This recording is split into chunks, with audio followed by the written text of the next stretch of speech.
সকলকে আবার স্বাগত আমাদের চ্যানেলে। আজকে রেসিপিটি তৈরি করার জন্য আমরা এখানে মসুর ডাল, মুগ ডাল, মটর ডাল, পর আমরা এর মধ্যে নুন, হলুদ, সর্ষের তেল দিয়ে কিছুক্ষণ আমরা একটুখানি আঁচে নাড়িয়ে নেব। তো আপনারা চাইলে এখানে অড়হর ডালও ব্যবহার করতে পারেন। এরপর আমরা এর মধ্যে দেবো পরিমাণ মতো জল। এরপর আমরা এটিকে ঢাকা দিয়ে কটি সিটি মেরে নেব। তো আমাদের ডাল একেবারে গলে গেছে। এবার অন্য একটি কড়াইয়ের মধ্যে প্রথমে আমরা সর্ষের তেল নেব। এর মধ্যে দেবো জিরে এবং হিং।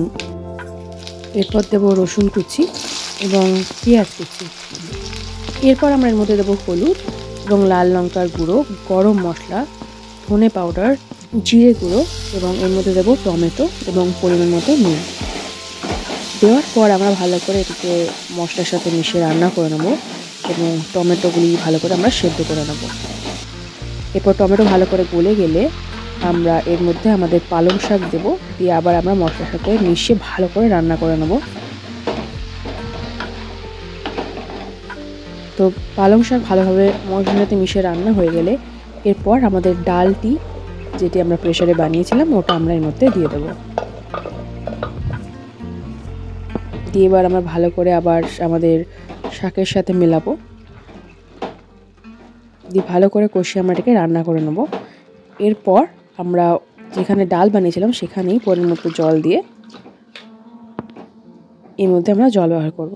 এরপর আমরা এটাকে ঢাকা দিয়ে কিছুক্ষণের জন্য রান্না হওয়ার জন্য রেখে দেবো এবং সাইডে আমরা প্রথমে দেবো ঘি। এরপর আমরা দেবো এর মধ্যে জিরে, হিং, কসুরি মেথি, কাশ্মীরি লাল লঙ্কা এবং লাল লঙ্কার গুঁড়ো। এরপর আমাদের ডাল একেবারে রেডি হয়ে যাবে।